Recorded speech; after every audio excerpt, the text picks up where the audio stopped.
It's an art. I don't know why they feel removing the bra is the problem. Kwa hiyo ingine. It is not over yet. Yeah, you have visited the thing. Have you found the gold? Then you yet? know when it's a small. When you see the gold, you know that you have finished the task. What's wrong You with climbed the mountain, sensei. Yeah, but the problem is by the time you remove it and fling it, You can't fling it. It will land. That's what I'm saying. You have to koja it. You have to koja. Hey, there's a curtain. It becomes a blind. Yeah. And then you can't do, after you're done, those small ones are like, oh my God, where's my panty? Yeah. This one is like, Where's Madame the Shika.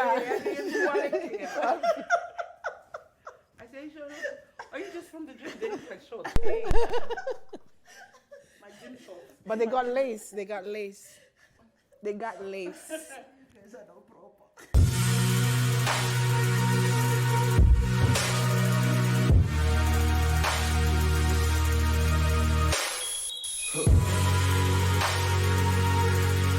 So welcome, guys. Thank you for taking the time to do this.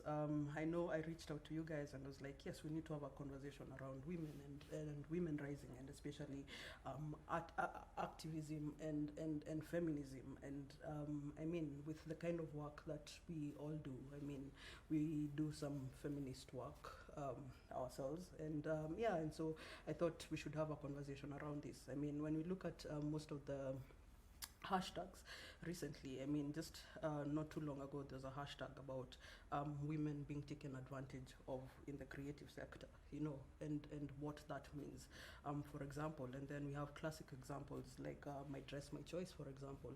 And then when you talk about activism, when you look at Sudan, for example, and we look at EndSARS in Nigeria, I mean, the icon of these protests are women. Yeah. So what is the role of women and activism and feminism as well? And so so this conversation is just an open conversation about feminism and the work that we do, and just try to talk about and dispel some of the things that people think about when they think about what feminism is, and what is the role of a woman in the society, for example, especially in the modern day African setting. So just before we start with the conversation, maybe we can introduce ourselves and just say briefly what we do, and then we delve into the conversation. So we'll start with you. So my name is Wambui, and I'm a graphic designer, brand strategist, and idea generator. I've been an artist all my life. I've been passionate about just the wrongs in society. Like why is it there are so many things that are wrong, and what can we do to make it better? My name is Bogoni. I am a teacher. I am an administrator. I'm a psychotherapist. And a couple of years ago, I decided to leave my white-collar job and become an actor. So I am an actor. I'm a female actor. I think that's about it. Cool. Before we delve into like the whole conversation, it's interesting that you said you're an actor. We always say actor, actress. Like, what's your take on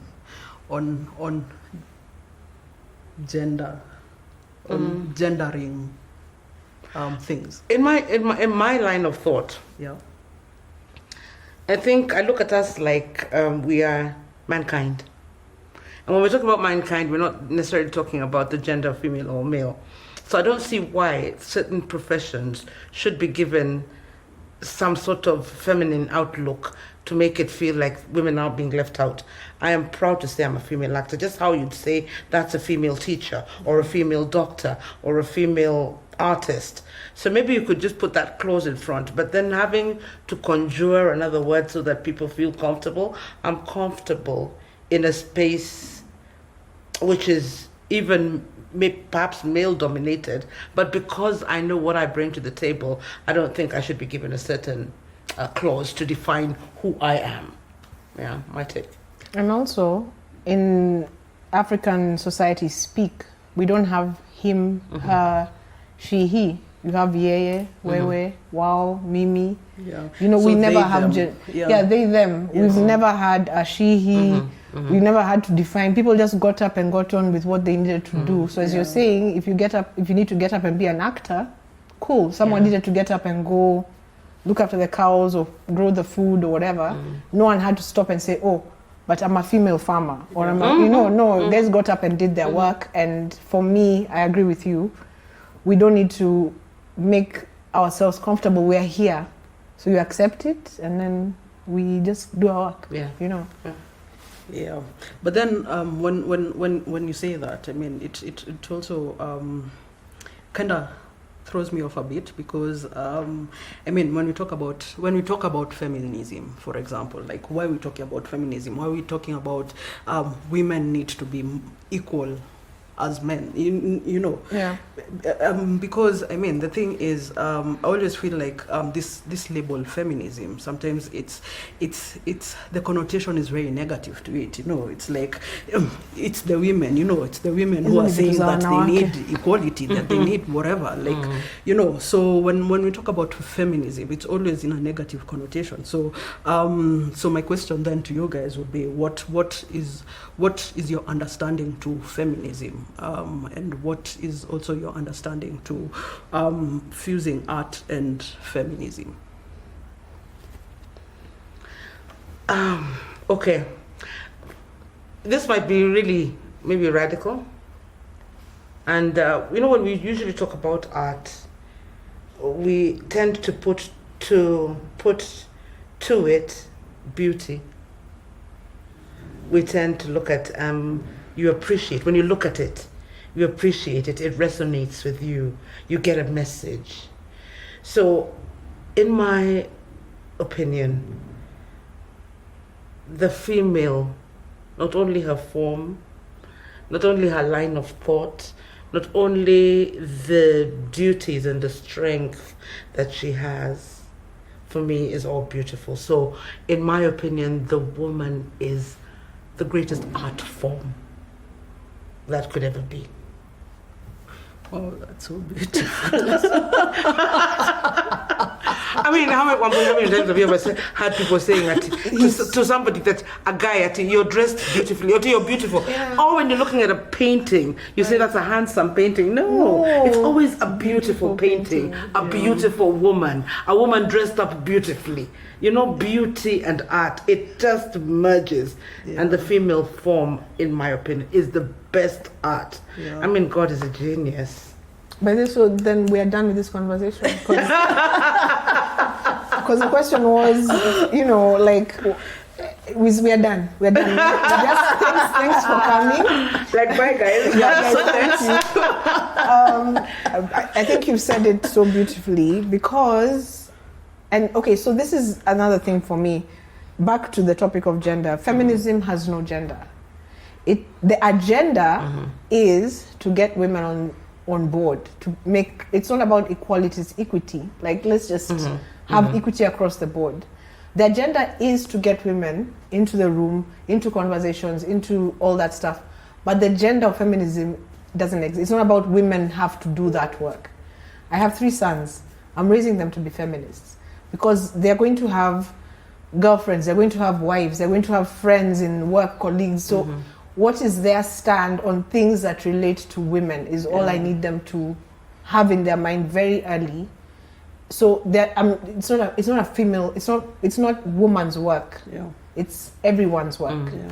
But now that you've said that, I think I'm good. I don't have another thing to add. But I'd ask Liz, like, you know, for you, in the same strain, like, what's that about? And especially for you because of what you do. Yeah. And you come out very strongly with art especially and creativity. What's your take on us as women? And you've pulled us, but you've actually, no, let me not use that one. Liz has dragged us. Yeah. And it's a drag nicely. With both the A and the U. Let's not talk about that. Yeah, but you've pulled us along in your projects. We've grown with you, but I want to finally understand in your mind, what was that about? What were you trying to achieve at the end of it? And incidentally, she pushed us to introduce ourselves. And she didn't say who she was and what she does. Actually, yeah. My name is Liz Kilili. I run Creatives Garage. I am the founder of Creatives Garage. It's interesting that, I mean, with the work that we do in Creatives Garage, that some of the people that I interact with think that we are a feminist organization in as much as we are a creative hub and we support the creative sector. And I mean, over the years, you've supported Creatives Garage with some of the projects that we've done, and I mean, also Uthoni, you've been a great part of some of the successes that we've had as Creatives Garage. But yes, so to answer your question about my ideas around, especially like a project like Feminism, for example, is so we run a physical festival. It's called Sondeka Festival. I'm sure you've attended. And when we put out calls for creatives, like the musicians and the dancers, and to come and perform at the festival, out of the applications that we got, maybe only about 2% of the people who applied were female. Everyone else was male. Yeah. Right. So we started asking ourselves, but where are the women? And when we talked to some of the women that we interacted with as an organization, they're like, yeah, but we didn't think it's for us. We didn't think that we should apply for this thing because it feels very male dominated and stuff. And so very consciously I started thinking about how us as women place ourselves. We always feel sometimes that we're very secondary to everything, yeah. And that's why, I mean, sometimes when someone is referring to someone, they'll say she's a female politician, she's a female doctor, she's, it's never just she's a doctor or she's a politician or whatever, so the whole idea behind it was, I mean, we have our stories. We need to start telling our stories. And how do we tell our stories, and how do we share how do we share out our stories? And I mean, a project like Feminism, that's how it came about. We're like, there are all these amazing women doing things, but everyone has a story to tell. So how do we create a safe space for women to tell their stories? And so that's how we've been thinking about some of the projects that we do. And I mean, we have a lot of feminist projects. We have Feminism, we have Binti Uongozini, which we are helping women who are trying to get into the political space. We are increasing their digital footprint because we realize that this is important for people to start seeing that women are sitting in these positions.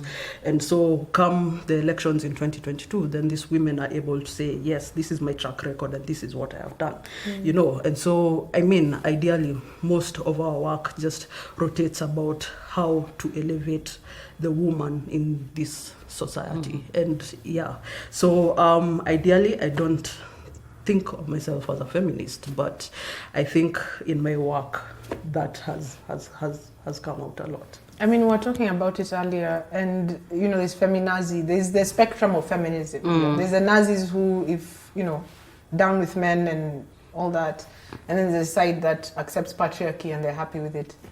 I think there has to be an allowance of different levels and types of feminism because we are all working towards something at the end of it. Yeah. There's different types of feminism. There's extreme feminazis who, that's what everyone thinks feminism is. And as you said, there's a negative connotation. And then there's the other side where on the right, where it's all about, we've accepted patriarchy, why can't you also accept it? We've accepted it. This is the world, men rule it. But in between is a beautiful spectrum of different types of feminism that we need to start talking about. And I think Creatives Garage owns a space where it says, if you're a woman and you need a space to say what you need to say, to express what you need to express, come. That's a safe space. That's what I think that brand of feminism is. So I would say you're a feminist. As long as you're creating spaces for women to express themselves and not shutting out men, because sincerely, my sons need to also participate. So if you're not shutting out men but saying, but we need more women on board, that for me is a brand of feminism that is okay and for me needs to be talked about more because we're not here fighting. Yes, we're fighting for spaces and places to share our stories, but we're not fighting to exist. We already exist. We don't need to keep telling you we're here. We're here.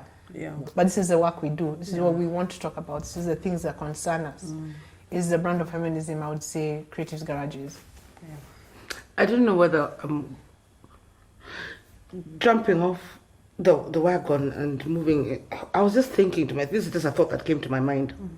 And when we talk about like music, and a lot of music that goes out from, you know, our local artists, and especially when they're songs of love and women and their parts of their bodies, should have seen her when she turned, her backside, her front, mbele kosawa, and so on and so. I'm just wondering why women have never decided to speak out about the male form and sing about it. What will we say? Like, you know, he has a perfectly shaped dick, things like that. Oh, no. Because it's not. Because it's not beautiful. And that's why I still go back to the beauty of the female form. But once again, in as much as the female form is so beautiful, then if we're able to appreciate it that much, then we should be able to appreciate the mind of that beautiful form. But still, as we're talking about, even if we're still talking about feminism, I still also look at it in this way. We all have different things that I can do and you can do, the gender, different abilities, okay? But if we're going to zero down to what my mind can do, I think that's where we're at par. If we had, for example, a female president, I'm sure those men would be serving her. So why is it just because I'm Uthoni, wherever I am, you can't also come and serve me? It should never be that assumption. Although I still feel if we have a female president, imagine she'll still serve that cabinet. She'll be like, tunataka chai. Nani hana chai? Yeah. Well, you know, Tunataka I told sukari you, mbili. and then she will justify it by saying, it's my service to the people. Yeah. And I like what you said. It's up to you, right? Whatever you choose. And there's some people who can serve you some tea that's, you know, they do it so well. They have a heart for that. But don't assume because I'm a woman, that's my heart. And don't assume because you're a man that you can't. Yeah. Because we're just here. We're just here on earth. That's all we have. And serving me tea does not make you lesser person. Yeah. I'm not saying lesser man or lesser woman, lesser person. Yeah. Right. But see, the thing is, I've been in rooms where, if you look at everyone on the table, maybe in terms of maybe seniority, I've been like way higher than most of the men that are sitting on the table, yeah?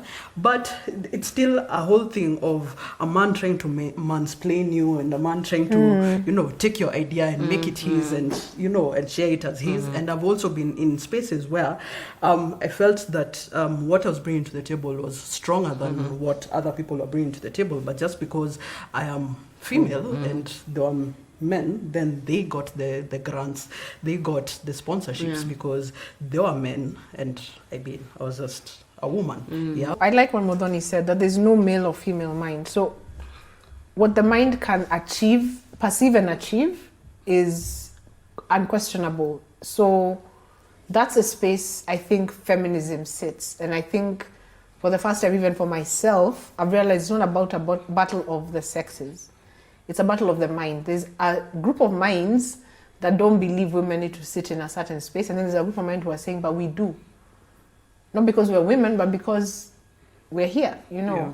And I really love that. I love that thought. It's a beautiful thought for me. Recently, our Chief Justice, David Maranga. Yes, David Maranga. He talked about the Twothirds Rule, which is basically having a representation of a third in Parliament, that we should have a third of the people in Parliament being women. Yeah, we didn't see this happen in our 2017 elections.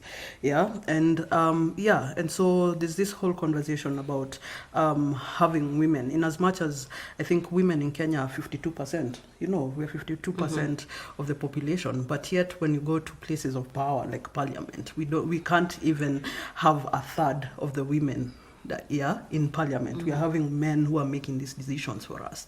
When we look at that, and then also when we look about the pay gap as well. I don't know how bad in terms of statistics it is in Kenya, in terms of men and women in the same role, men being paid more than women. I mean, and they do basically the same work, if not more, because I always feel like a woman, like there's always that other thing that you're thinking about, when it's always about, it's that child that you're thinking about, it's what you're are we thinking going about to eat tonight? What we are going to eat tonight and everything. And then also in that breath of meeting deadlines, of doing 14-hour days in the office, you still have to go home and still be the woman in the house. And so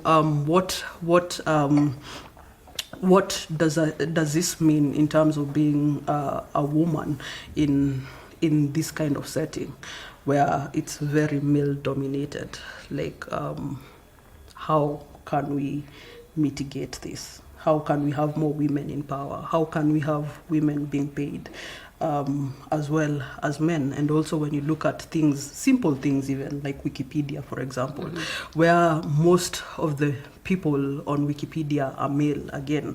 But I mean, we have amazing women in the sports, in sports. We have amazing women who are leading nations, for example. Why don't we have these women represented on places, simple places like Wikipedia? Like, how do we put women in the forefront of things? Incidentally, I'm on Wikipedia. Yeah, we're not saying. By the way, that process is long and boring. It needs diagrams and images. I've tried to join for years. I get bored. Even I try put myself. Like I'm bored. But the amazing thing is that imagine it updates everything that you've ever done. When you do something and it's out in the public light or it goes on social media, they'll always it's like automatically updated. But who's updating?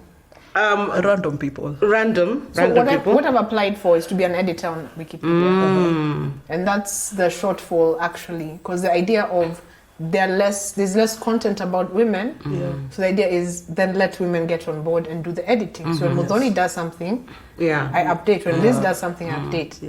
The process of getting to be a Wikipedia editor or a contributor, it needs picture diagram and infographic. It's very boring. It's very tedious, it's very cerebral. So I keep starting and I keep giving up because I want to be able to boost what you do, so maybe it's a call out to Wikipedia. It's a call out to you as a woman. Right. Not to get tired if you want to lift other women up. The process might be tedious, but the end results might be worth it. True. And that's the actual thinking I have. But as Liz has said, I have so many things to do. And I'm not complaining about the things I have to do. They're mine. I have to run my home. I have to raise my children. I have to be there for my family. Those things are there. I want to do them.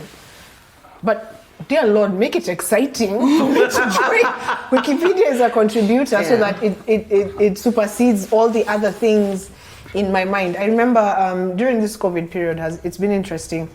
We were now all home together. Husband, wife, children, all of us as one.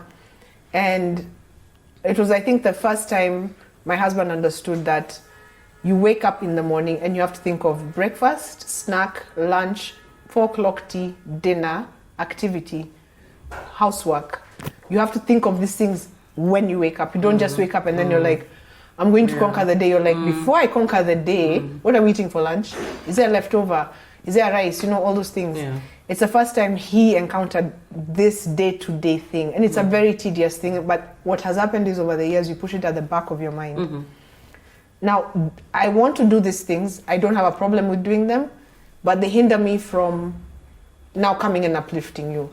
Because maybe now, last night, you had this big thing. You're now on Netflix. I want to update, but I have a million things to do. So that's my only issue. Make it very simple for women to walk into spaces so that we do it in the same breath. And as with all the other tasks. I have things to do. Make it simple. Make me log in, send me my article, let me edit. that And maybe that is why it seems so difficult, because of the numerous tasks that you have. But then again, I do take the fact that they should take cognizance, of that particular space and allow people to come out. But then again, yes, I am. Unfortunately, humble much, yes. I just also think there's a lot of fear. And fear has been almost drilled into us. You've heard and I've even heard Liz talking about it. You talk about that, how a child is sit. They sit like a girl. You shouldn't sit like a boy. And there's all this thing that has been drummed with us, so that even when you go out into the public, you don't want to say this. They will think I'm too loud. I'm too outspoken. I'm too one thing or the other, all which are negative. But if a man does the same thing, it's okay. He's just speaking his mind. I think even as we're bringing up your children, and I'm so excited that Wambui, you're bringing up your sons to be feminists, that they'll appreciate women as much as they appreciate themselves. That the woman is just that we all have different roles in the society, but we are all as strong as each other. But then again, even as we're bringing up our children, that mentality that you're a lesser person because you're a girl, you're a lesser person because you're you're this, that, and the other. I was talking, in fact, with somebody the other day in the office, and they were saying that they were telling I think that somebody had lost a relative or something, and then this child was crying, and it was a boy child. And then they were telling the boy, don't cry, men don't cry. Who said men don't cry? You see, it's the human part of you that has been affected. So therefore, there is that, you should have that allowance to let people, shed out everything there is, the emotion that they're feeling. But then there's this association, women are expected to, in fact, in Kikuyu, a woman is called mutumia. Mutumia means be silent. You keep quiet. Everything comes in. But for me, in as much as that word, which now has been used forever, it sounds like it's putting down a woman, I would also like to take it like it's lifting her by saying she's able to hold in so much. And still surgeon on and still move forward. I still think women, something we should allow them to appreciate what they are and what they're capable of, in spite of all the odds that are around them. Despite and in spite. Yeah, in spite and despite. You've talked about Reshma Shaujani. I hope I've said her name correctly. Mm-hmm. Her TED Talk is one of my favorite. Mm-hmm. Teach girls bravery, not perfection. Mm. So that thing you're saying, sit like a girl, be this, be that. I was watching The Queen's Gambit on Netflix. Mm-hmm. Netflix needs to sponsor this situation because of the plug. But I love that she was gracious. You need to watch it. She's this woman in chess. So I don't know if it's a true story or if it's created, but she's this brilliant woman in chess. Mm-hmm. And she's beating the men, the people who own this world of chess. But how is she beating them? As you said, she's beautiful, she's gracious, she sits well. She's, so we're not saying that feminism takes away the beauty of being a woman. It doesn't take away that element. It doesn't take away the element of us being human. What it takes away is this thing where we're told we have to be perfect. Mm-hmm. And that's why women don't apply to things, because they're like, okay, so I get it. It's a big art festival, but I have to show up, I have to be perfect. I'm representing so many, I'm representing the 52%. I won't apply. It's tiring. It's already tiring to apply. When I'm trying to apply for Wikipedia, it's tiring because I know 120% of people in the world are women doing great things. I don't have the time to showcase them all. So the work that's there for women to do is so much.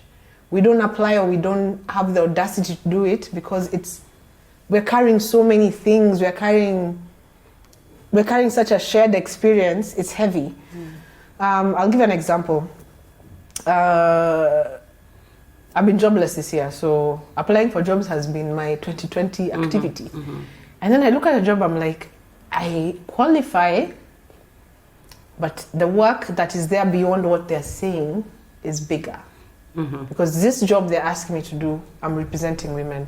I have to be there 100%. I have to make sure I give women a voice. That unsaid thing is heavy. It's heavier than this JD you're giving me. Men don't think about that. They're like, I have a degree. They want a guy with a degree. I've applied. You know, we carry so much lived and shared experiences. And I'll take an example of Kamala Harris, the Democratic Vice President. She's carrying us. You know, she didn't know yet, but she's carrying us. Yeah. You know, and when she said, Mr. Vice President, I'm speaking. You know, I was just like, you have spoken for me. I rest my case. We've said that statement in so many rooms. We've been saying it all our lives. We're speaking, we're here. Why are you not hearing? And so now, to answer an earlier question you had, we then use the thing we are in tune to do, we use art. Because you're not going to listen to our physical voices. We're going to do movies, plays, we're going to write books, we're going to put together a collection of stuff. We're going to draw, we're going to paint, we're going to make clothes, because we're still trying to express ourselves. So initially when some time ago, I've done it like 2 or 3 times, the Vagina monologues. When I was approached and asked, would you like to be a part of this project? Like, for me, it was like, when, start now, how, you know, like, where have you guys been all my life, and so on and so forth. So I was so excited that we had an opportunity and, you know, to talk so freely about subjects that were there before seen to be taboo. And you see, we've all grown up that way. I know, like, my mother would never, when she was bringing me up, that part of the body was, in fact, she told us it was called cartoon. Cartoon? Yeah, cartoon. Like, you know how a cartoon, it's like, it's not something, so it's like a cartoon. It's something funny and weird and not to be talked about. So she said, hey, when you're going to wash, and make sure you wash your cartoon. So it was like, you know, so what is this funny thing? And lots of us, you know, will tell, you know, people, you know, that, so that they're not able to appreciate it. And then again, in the African culture where, you know, female genital mutilation takes away the joy of that particular organ. And still, I strongly believe that God must be genderless, despite the fact that we decide to say he. But as I said earlier, when we talk about mankind, we're just making things simple, because now womankind is too long. Let's just shorten it up. But I still believe that there was a reason and a purpose, you know, for every organ in the body. But standing in front of a platform of people and speaking so freely about, it's like, I felt like I was talking about my hand or my nose or what people, you know, usually see. But if women were able to appreciate the beauty and depth of that particular organ, I really, you know, really appreciated it. And unfortunately, the first piece that I had to do, and I think Liz attended one of the shows that I was in, and she was like front line with her, and it was called cunt. Simple. But you see, when somebody says the word cunt, it's usually thrown to you at an insult, as an insult. But if we take it in the context that you're appreciating the organs that you're carrying, the strength and the vitality and the power of that organ, if somebody called me cunt, I'll say yes. And what were you telling me? Yes, because I do have What's your one. point? Yeah. Yes, I mean, so moving on from that, So it's such a powerful platform to sit and speak freely about an organ of the body which was seen to be taboo. And if we're able just to appreciate what we have, you know, because that's where I think we begin the process of not standing up, of not speaking out, of not feeling like you have value, of something to add to the society. It's because you've not been put in a space where you're able to appreciate everything that you have. So even as we're bringing up the girl child or even the boy child, again, I'll go back to your boy, and I'm very intrigued about the way you're bringing up your boys, so that your boys are able to learn women should be respected, that they're not to be this. And you know how people talk about the first sexual experience has been, wherever it has been here, not very positive, that uncles would rape small girls, that brothers rape small girls. We should stand up and speak out about that. The last time, I think it was late last year, we had the privilege of, and I will say privilege, of visiting the women who have been incarcerated, women who are in jail, one of the women's prisons, and we did the Vagina monologues for them. And you could see it was amazing, very beautiful. The women were intrigued. Okay, they were shy, but then when we went on and we were looking at them, we appreciated them. And some of them were in perhaps because of crimes.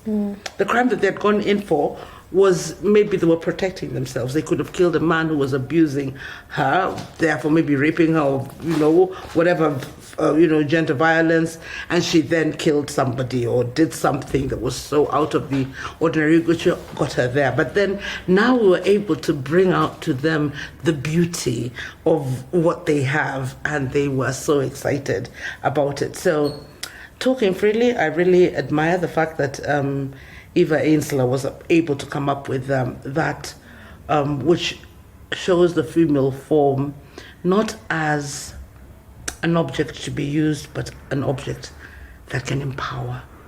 And to be admired. Yes. Oh, yeah. Yeah, so it's interesting that you said that. Maybe sometime last year we had this shoot with this, maybe she's 91 or something, yeah, and I mean she's gone through FGM, and in the interview that we're having with her, she said that women nowadays are indisciplined because they don't go through female genital mutilation, and I mean, like, yeah, so you're gonna cut my clit so that I conform. So that I can conform and be a better woman, yeah? And that's a mindset that many people have, yeah? And also, I feel that there's no room for having discussions around sex and about vaginas, and there's no space. Well, with some of the work that we've done, Prosexive, for example, yeah, where we talk about sex and we try to bring out the beauty about sex and about vaginas and whatever. Like, that's just one of the very few spaces that exist where women can come and talk about their vaginas. And I mean, like, it's so sad that some women don't even know how their vaginas work. They don't know that there's a clit and the amazing orgasms that you can get from a clit and whatever, like before even that, some women don't know we have 3 orifices or holes. At the beginning, sadly, in this whole 2020 and all that we've gone through, I was telling a woman that I use a menstrual cup. I've used a menstrual cup maybe for 7 years now. And I wish I had used it since my period started, but here we are. And I remember telling a lady that I do use a menstrual cup, and she said, "But how do you pee?" And then I was like, "But it's not the same. There's no connection. They're not related. Like one passes through." And then I didn't respond to her, but I felt instantly sad. A young woman, early, maybe mid-20s, and she doesn't have an understanding about her body. So if a man comes to her and offers her pleasure in what he thinks pleasure should be, she'll take it. She'll take it. As opposed to her saying, "No, I don't like what you're offering. This is what is my standard." And that's why many women suffer from shit sex. Yeah. But anyway, so also just to answer your question about how to name things, for example, like Femolution, when we're coming up with the name, Femolution is the female evolution, the revolution, women taking a stand and women putting their voices out, which we feel that with the name Femolution, it speaks volume. Yeah, if you look at things like the Pussy Riot, for example, in Russia, I mean, when you hear of Pussy Riot, as you mentioned earlier, there are some women somewhere upset. Upset women. Reminds me of the angry vagina. Yeah, and I also feel like it's a way that it starts conversations, but also I feel like in the African setting and the Kenyan setting, to be more specific, is we also don't have room where someone can come and say, "I'm gonna do something and it's gonna be Pussy Riot." I think there'd be like a whole uproar, especially from like the government, from KSB, trying to censor and then women. You'll be taken to court. And there's always this issue of censoring the woman and censoring how the woman expresses herself. And even I think even in the work that most people put out. Like there's always some self-censoring because you're like, yeah, but the government will censor me, but you know, this will happen. But yes, there's a power of how you name things. Liz, what you've said is very significant, and what as well, Uthoni, with Vagina monologues. I think in African feminist struggles, we fail to name our projects, you know, in a way that takes away the curiosity. So when you hear something like Pussy Rights, you know, as we said, there are a bunch of women somewhere who are upset. Vagina monologues, you know, we are having a one-sided conversation about a female topic. So when it comes to female activism, my question is, why can't we just go ahead and name the things as we want to name them? I love my dress, my choice, but it doesn't trigger an anger, it doesn't trigger something in you that wants to go out and do something. But if I say, fuck you, I want to wear my miniskirt, then you're like, hey, no, I don't want you to wear my miniskirt. I'm like, I want to, you know, it creates that conversation. So perhaps going forward after 2020, sincerely, we have survived 2020. So I think we have a right to do what we want to do. Oh, yes. Please. One of the things from a branding perspective, let's name the projects and the things we want to do and the revolutions we want to take and the movements we want to create in a way that explains exactly what we want. And that's why I like prosexive. It means, let's talk about sex positively, right? And in one of the things you said is because sex is a male dominated, it's for the pleasure of men. So when you say prosexive, men already have the pro, we are the ones dealing with the negative. The name prosexive means we are discussing a female issue. Yeah. You know, so from a branding perspective, I'd say, how can we just say what we want to say from the get-go? Let them censor us ahead, but let's not self-censor. Why, you know? Yeah, I totally agree with you. And why it has become something that we cannot talk about. You talk about your hand, you talk about your feet, you talk about your nose. Your nose is too large or it's too small, your eyes are too far apart.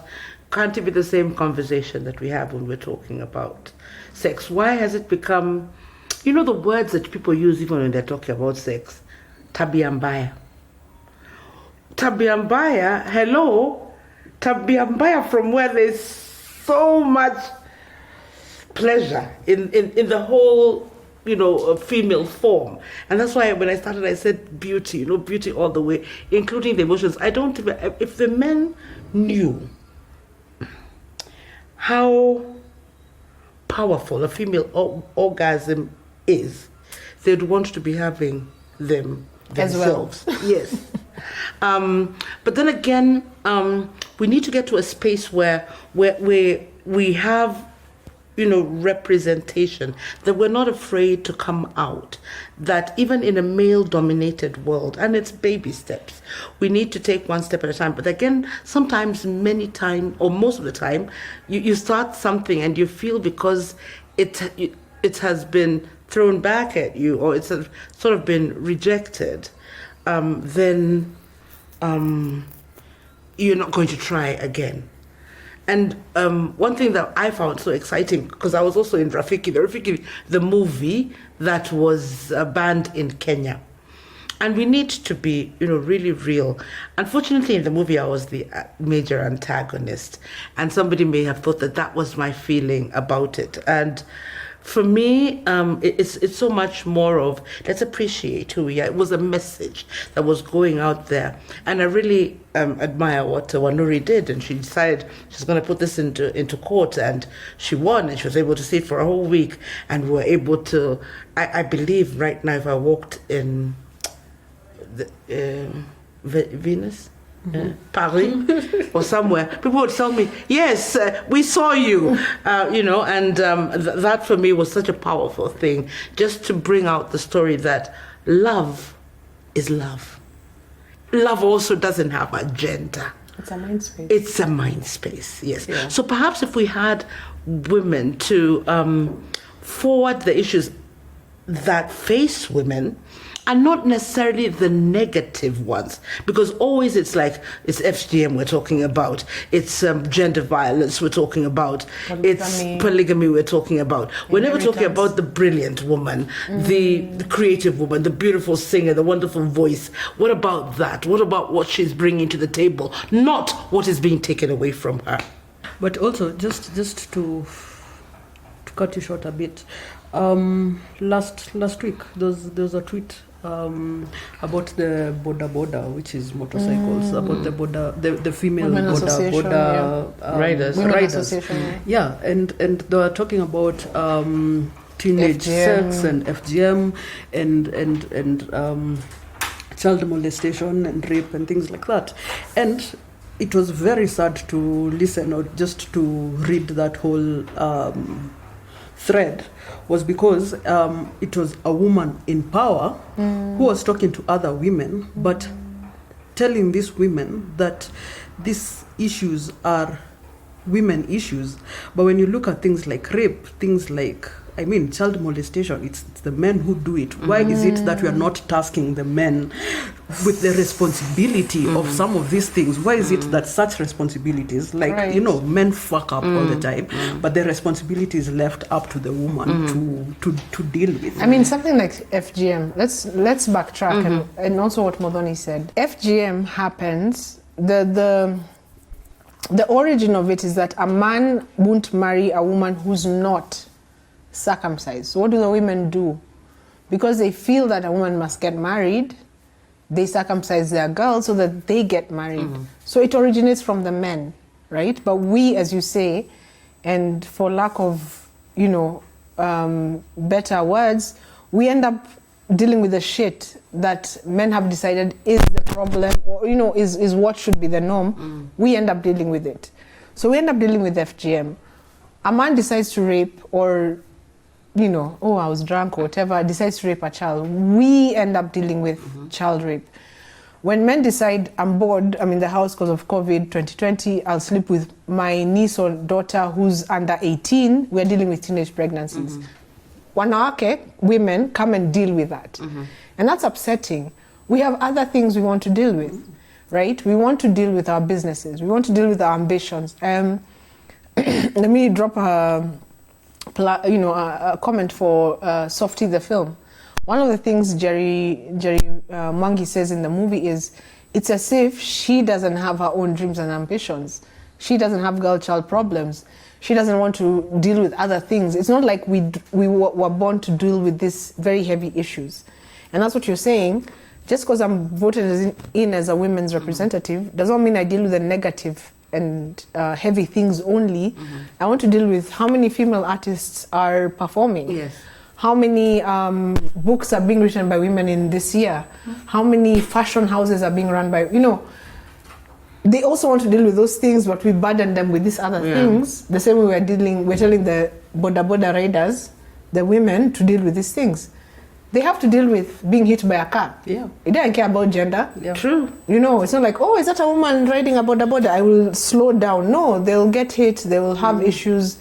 That has actually upset me. Yeah, and now you talked about driving, which has also upset me.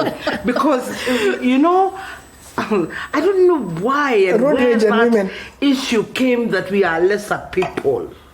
Because we drive very well. That person is driving badly. Must be a woman. It must be a woman.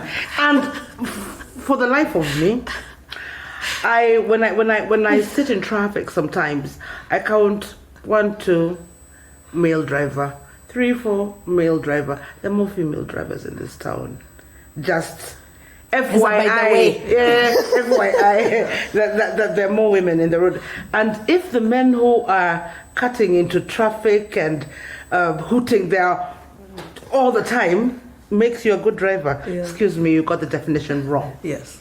If we remove these burdens, we do more, we create more, we talk about issues that matter more. But in the same vein, what you just said has brought the thought to me that that whole driving scenario that you gave, and if you are cautious, That means you're being cautious, you're being careful, you're being cognizant of the people that are around you. You're a defensive driver. Yes, you're taking care, making sure that nothing happens and everybody is safe. And those then the qualities of a good leader. Or of a good human. Yes. And as somebody, and therefore women should strive for that position because of that thought process. And the conversation, we're in 2020. The conversation that has not gotten enough traction, except that Trump wants to be president again of the USA, is that the countries that were led by women in this pandemic had the least infections, had the least drama. Yeah. And so what... You're speaking to the choir. I need another audience. To the I need another audience. What? And then I remember someone asking me, so what? Right? And we're not saying, and back to your earlier question of feminism, we're not saying we are better at doing it. We're saying if you let us get in that conversation, we might be here on this earth a bit longer, right? Just a bit, a smidge, maybe 200 years longer than when we intended if we leave the men to run it. If we leave them to ignore climate change, if we leave them to say rape, but she was drunk and she was wearing a short skirt, if we leave them to say the things they're saying, we won't be here long. And by then I'm enjoying my life. So all I'm asking is, can we extend the Wambui is the documentation that we're talking about, you know, so to speak. And even I'm sure if we decided now, because we do have like counties which are led by women. If we were going to look at even just the COVID, in those counties that are led by women governors, in Kenya, yes, in Kenya, you might be surprised to find that those places have zero. Even they don't know what COVID. They hear it from in the airwaves. All right, they're like, oh, is that in the news? So there's been many examples of, successful campaigns that have happened. Like in Kenya, we have My Dress, My Choice, for example. We are 52% as well. We have, as you said, the total shutdown. And then also when we look at like the most iconic activism that was ever done by women was, I guess, in 1992 when Wangari Maathai and a bunch of 6 women stripped naked. So then maybe a question to you, Wambui, and of course to you, Uthoni, would be how far should we push the envelope of activism, especially as women, to get our voices heard? I call it naked activism. That a woman has to reach a point where she has spoken, she has said, she has tried to explain, she has shown, she has done picture diagram, infographic, and you're still not understanding what she's saying. She strips. Right? And traditionally, in 1922, when Harry Thuku was captured by the colonialists, there was a lady called Mary Muthoni who stripped. Didn't end well for her, but she stripped. And traditionally, this means that I have reached the end of trying to explain to you what it is the problem. I'm going to strip. Right? And Wangari Maathai and the mothers of the political, the prisoners, decided to strip. Which in Kikuyu tradition, first is a curse. You've seen your mother naked. You're done. Go forth and... You're done and die. Just go forth and be cast. That's one. That's the tribal and traditional aspect of it. But in terms of expression, have I spoken? Have I said it? Have I tried to tell you so many times that this thing you're trying to do doesn't need to be done? Let me strip. And earlier on we were talking during the break is, what's the difference between a woman's naked body who wants to have sex with you and a woman's naked body who is trying to tell you this is wrong? It's the same woman, it's the same naked body. What's the difference? Right? And they were good to say that it's in protest. It's not how we view women. It's not how we want you to be. We want you to be nice and docile. There's a meme going around at you when a husband calls you, you kneel down. So the picture of a submissive woman is the one talking to her husband on the phone, kneeling. Don't be so upset. It's a meme. It's a meme. It's a meme. It's a joke. But by the time a woman is naked in front of you protesting, Yeah. ask yourself, what has she said that I haven't listened, that I haven't done? Yeah. So Wangari Maathai and the mothers of the political prisoners, and Stella Nyanzi a year or two ago In 2017. when she Yeah. was being arrested, or Muthoni, Mary Muthoni in 1922, Yeah. we're just saying, please don't get us to the point where we have to strip. Yeah.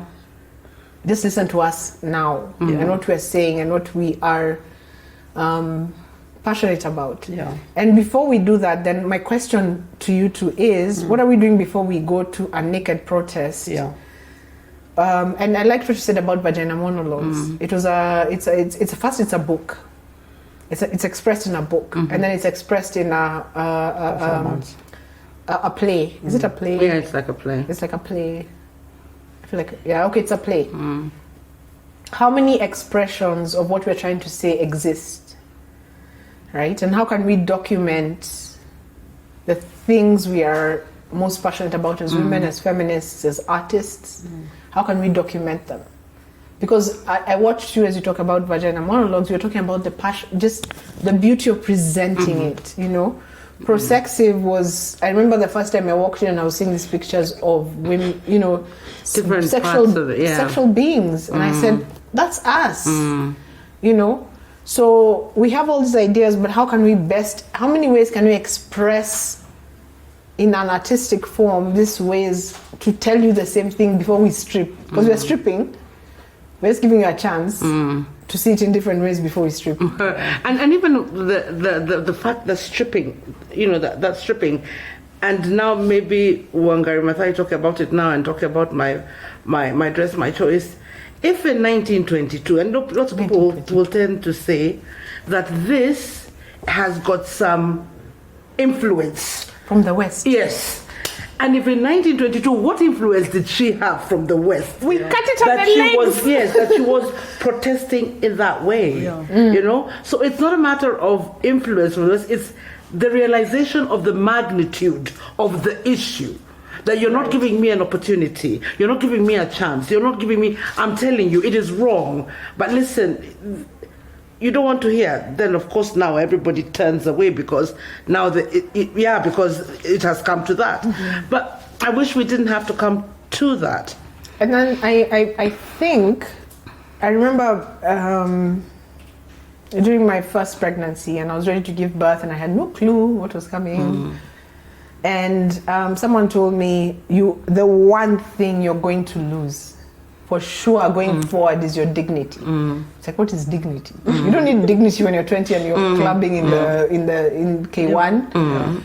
I didn't know what dignity was, and I was told you're going to lose your dignity. You're going to say, fuck it, get this child out of my body. I'm going to remove my clothes. And sure enough, for me, I was trying to remove my clothes. Because I was like, I don't know what this thing that's happening, but just get this child out of me. Let's get it over and done with. And it's the same thing you're saying. I have this thing I'm upset about.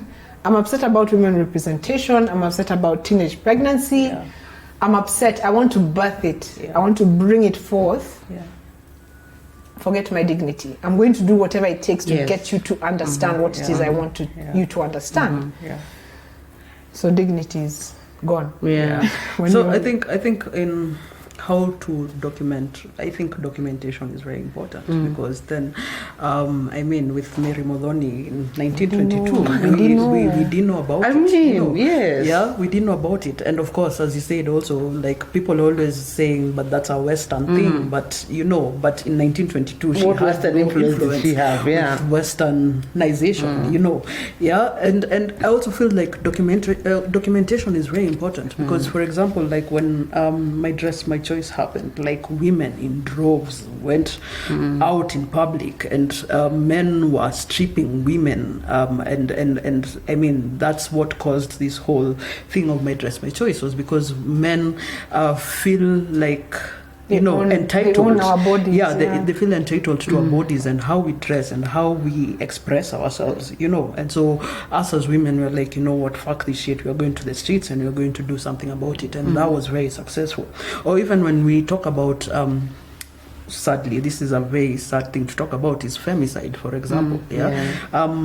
Women are being killed out of passionate acts by men, and just in 2019 we lost 108 women, that was documented, that had been killed by their lovers, brutally killed by the and you remember, like, the story of there was a pile jockey whose eyes were gouged out by her husband. And Ivy, who the boyfriend or ex-boyfriend or whatever drove from Nairobi to Eldoret, which must be maybe about 400 kilometers. Yes, with an axe. He didn't buy the axe in Eldoret. He bought it in Nairobi. So he was. He had about 5 hours to think about it before he went and killed her. And because she said no. And that is I mean, like, that is so sad. I mean, the issues with femicide and the issues of men policing our bodies and how we talk, how we dress, how we whatever, like, all that is policed by the men that are within our lives. And I mean, like, that's such a sad way, I think, to live. My daughter, for example, who's 9, in 10 years, even 10 years, in 10 years from now, she shouldn't be going to the streets and protesting about her wearing her miniskirt. Like, such things should not continuously happen. So and so in our parting shot, maybe, I don't know, moving forward, like, what do you think women need to do to elevate more the feminist movement, and just to make sure that things moving forward, things are resolved, so it's not just we go to the streets, we remove our clothes, and then tomorrow it's still the same issue that we are facing, without having to deal with it. So how do we deal with these issues, and how do we progress from these issues? I remember Sabasaba this year, 27th of July, 2020. There was a very big debate on Twitter that the guys who didn't show up for the physical riot were worth nothing. They're just what do you call them? Desk armchair activists. And the armchair activists were like, but we were getting people. We were mobilizing. We're mobilizing, we're making people aware. We can't all do the same thing at the same time. And that's where I love what Uthoni was saying about Vagina monologues. There's no Vagina monologues riot. There's a play, there's a book, Prosexive is an exhibition. Femulation is a book, right? There are different art forms that we can use to push out the same message. The question is, are we pushing... when it comes to female activism, my question is, what's our goal? What do we want? Whether you're stopping FGM, whether you're making sure that teenagers don't get raped and have pregnancies and drop out of school, what's our message? What's our color? What's our symbol? For example, for End SARS in Nigeria, the feminist coalition logo in yellow and black became the icon for End SARS, right? One has nothing to do with the other, but it's an icon. Visually, you need something. Yes, when you see it, you know what they're talking about. Remember, art forms can we use to push the same message, right? Theater, play, gorilla dance. We can use Jerusalema, whatever we want to do. We can have an artistic exhibition. We can have a knitting festival. We can do whatever in art form, but what's our message? What's our color? What is it we want to push out? And then Uthoni goes says, perfect, I have the play for that. And you say, I have the project for that. And I say, here's a logo, here's a color, here's a website, here's a social media platform, right? So when your daughter in 15 years' time comes and says, my dress, my choice, she says, this is the historical data of this campaign. And we still haven't achieved it. Therefore, we must achieve it now. So for me, documentation... it should also be embedded in what we're teaching our children in schools. That they are valuable, that they're equal, that they're up to the task. I remember books that were there, I think, standard one, the John and Mary book, where the father is on who went out to work and the mother stayed at home. Mama Mary. Yes, Mama Mary and Father Mary. And again, that's another thing, please. For me, I shall never be... That being titled by someone you have given birth to. No. They take on my name. I'm not going to take on anybody's name. That's Mama your Chebe. child. That's a whole other Conversation. That we will not start right now. that we will not start right now. But I will mention, historically, Kikuyu clans are named after the woman. Yeah. Meaning the man had to come in and marry to the Ashera. He didn't come and say, these are Mwangi. So that's another conversation. Oh, yes. We will talk about another day. All right. They tell us that the African society was oral. It's wrong. If you go to Timbuktu, you find this manuscripts, literature. We're not an oral society. They tell us we are and we believed it. So we can't make for the 150 years that we lost. But from now on in 2020, we can say, how was My Dress, My Choice done? How was EndSARS done? Yeah. How was the Sudanese protest done? How was everything done? And we start documenting it as creative women. You come and you'll find a website, you come and find a logo, a story, a Wikipedia. We have to start documenting so that our daughters come and find what we have done, and then they carry on from that as opposed to starting from it And again. keep the torch burning. Cool. So thanks, guys, for this conversation. I feel like Thanks for the wine. we need to create more spaces like this where women can talk about these issues. Thanks, guys, for doing this. And I don't know where people can find your work. Maybe this is your money shot, your plug-in. When you break boundaries of language, religion, sex, gender, when you break those boundaries and then you realize the problem is still the same, then anyone can say, hey, we're going through that. And then we're going to solve world issues faster than I'm here for a good time and a long time. Yeah. Right? So the sooner we break these things, the better I enjoy my life. So I'm here for enjoyment. And to make the most, of touch and reach and, as many people as you can. Right. Yeah.